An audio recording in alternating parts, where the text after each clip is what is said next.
Account-based marketing, or ABM campaigns, are getting more and more popular with the B2B companies that we work with. We usually hear two frustrations when people come to us after running their ABM campaigns for a while. First, they're targeting the right companies, but they're not getting the right users within the company. Either they don't have the authority, or they're in a completely different department than who they're trying to reach, or the leads are coming from people who are completely outside the company list that they're trying to target. Obviously, neither one of these is a good fit. It's gonna lead to less efficient ABM campaigns than you want. So in this video, I'm gonna walk through how to add some meaningful exclusions to your LinkedIn ABM campaigns to make sure they're as impactful as they could be. Hi, I'm Michelle Morgan with Paid Media Pros, and I'm here working with CXL because I want to talk about how to make sure that your ABM campaigns are as efficient as they could be with some meaningful exclusions. For this video, we're going to be in one of our client accounts, walking through one of their ABM campaigns and showing off some of the pain points we have. So there's going to be a couple areas where we've got some things blurred out just for privacy reasons, but you'll get the gist of it.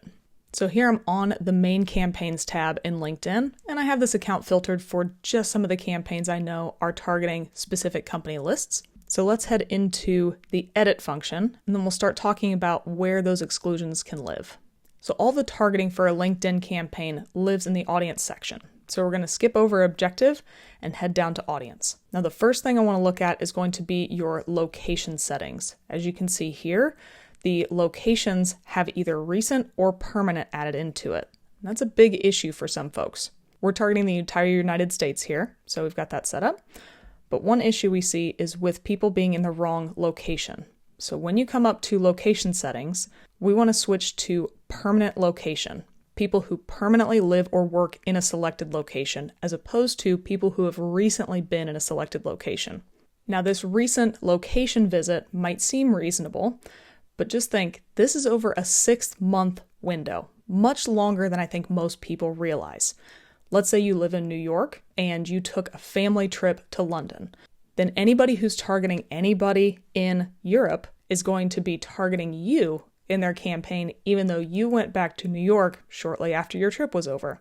This is a bad miss. So if you're seeing lots of users come from outside your target location, make sure you're using the permanent location setting rather than the recent or permanent location setting. So that's the first one. Let's close that down. So now as we keep going down the list, we want to get into the target audience section. You can see here we have a third-party company targeted in here. This is imported from HubSpot. That's why it says third-party, but you can have just a company list that you've uploaded directly into LinkedIn, or you could have gone through the manual targeting option where you click the box next to each of the different companies that you want to target in the audience builder. Either way, you're going to get all the companies that you want in there. And then we do have some exclusions down here. That's what this box is.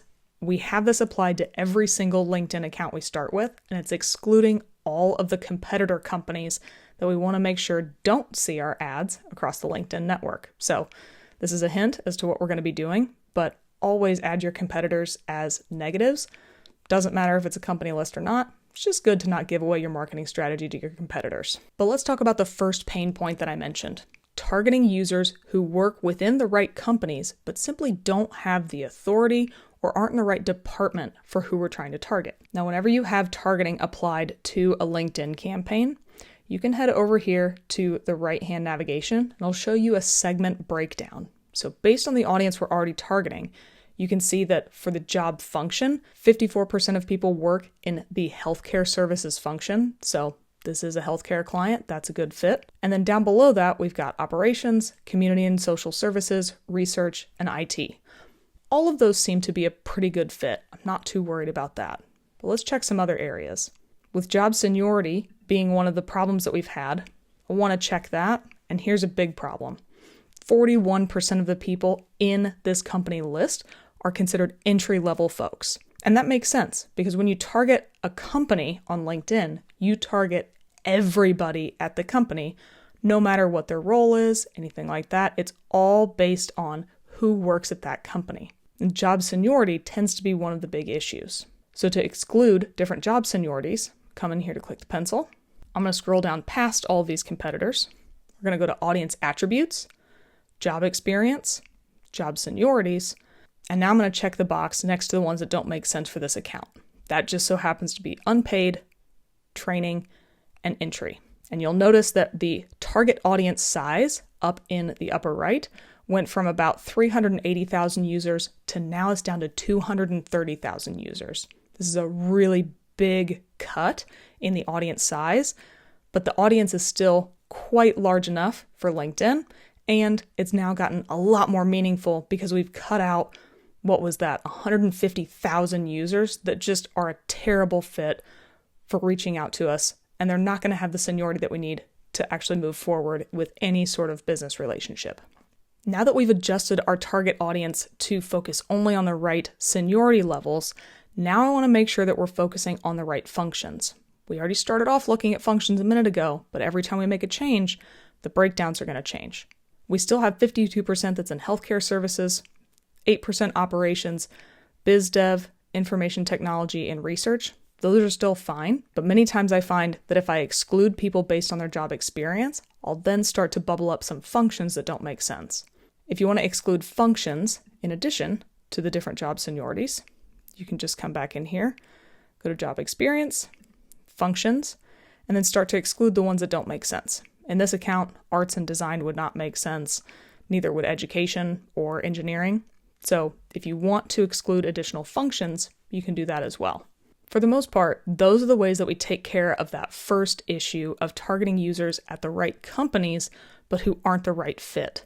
If I close this down, you're going to see the last takeaway that we have, and that is exclusive to LinkedIn, and they love it so much, but it's a terrible option. And that's what ends up leading to leads that come from companies that are not in your company list. There's going to be two different ways that we see this on this page.